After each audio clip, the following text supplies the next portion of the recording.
Hey friend, welcome to reasoning expert. Am Rahul.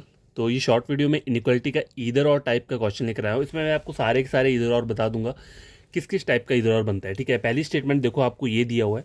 ठीक है, A greater than B is equal to C. Conclusion में check करने को बोला है ए ग्रेटर देन सी। अब देखो, आप इन दोनों सिंबल्स को अगर चेक करोगे तो इनमें क्या कौन से सिंबल्स निकल के आ रहे हैं, ग्रेटर, इक्वल और इक्वल टू।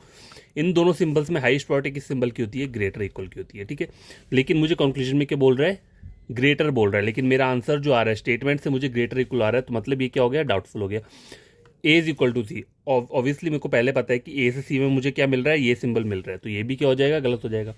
अब देखो, सिंबल मिल रहा है ये, अगर आप इन दोनों सिंबल्स को कंबाइंड करते हो, ठीक है, मतलब ग्रेटर और इक्वल टू को कंबाइंड करते हो, तो क्या बन के निकलेगा, ग्रेटर इक्वल मिलेगा। ठीक है, तो दोनों स्टेटमेंट के सिंबल को कमेंट किए तो यही आ रहा है, और स्टेटमेंट से ही मुझे क्या है, यही सिंबल आ रहा है, तो यहाँ पे क्या बनेगा, ईदर और बनेगा। ठीक है, एक तो पहला टाइप ये है। दूसरा देखो, यहाँ पे क्या बोला है, ये एक स्टेटमेंट दी हुई है, ए ग्रेटर देन सी। अब देखो, ए से सी जाओगे तो दो ऑपोजिट सिंबल मिल रहे हैं, जब भी ऑपोजिट सिंबल मिलते हैं तो वो कंक्लूजन क्या हो जाते हैं, गलत हो जाते हैं। फिर से ए से सी चेक करोगे, ऑपोजिट सिंबल मिल रहे हैं, क्या हो गया, गलत। अब देखो, एक में क्या बोला है, A is greater than C, A is greater than सी।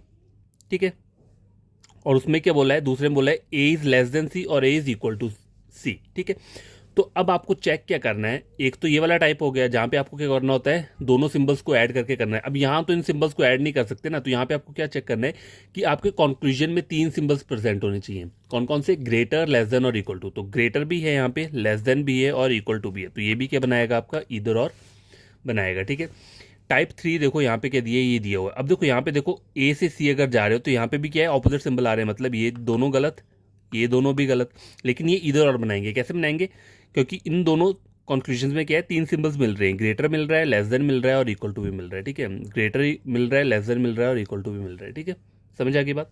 तो यहाँ पे क्या बनेगा, इन दोनों सिंबल्स में इधर और बनेगा ही बनेगा। अब ये वाले टाइप देखो, ये एक्सेप्शनल टाइप है। इसमें क्या है, अगर आपको यही सेम स्टेटमेंट दी है और चेक करने को ये बोला हुआ है, तो देखो, ए ग्रेटर देन सी, मतलब ए से सी जाओगे, ऑपोजिट सिंबल है, दोनों के दोनों गलत। अब चेक करना है इधर और बन रहा है कि नहीं। ए से अगर मैं सी जा रहा हूँ तो ग्रेटर इक्वल का साइन मिल रहा है, चलो ठीक है, हो गया। ए से यहाँ पे सी जा रहा हूँ तो लेसर इक्वल मिल रहा है। अब देखो, मुझे चाहिए टोटल कितने, तीन सिंबल चाहिए, लेकिन यहाँ पे मुझे चार सिंबल आ रहे हैं इंडिविजुअल। ग्रेटर आ रहा है, लेसर आ रहा है, लेकिन इक्वल टू दो जगह आ रहा है, तो मुझे सिर्फ एक जगह चाहिए, चाहे वो ऊपर आए चाहे नीचे चाहिए। अगर दो जगह क्या आ रहे हैं, इक्वल टू आ रहे हैं, तो वो क्या करेगा, ईदर और नहीं बनाएगा, नीदर नॉर बनाएगा। समझ आ गई बात। तो ये मैंने आपको पूरा का पूरा बता दिया, इधर और का जो कॉन्सेप्ट रहता है इनइक्वालिटी में। आप इन चार टाइप्स को पढ़ लो, ऐसे ही क्वेश्चन आएंगे इधर और में, और कोई से कोई कुछ नहीं आएगा। ठीक है।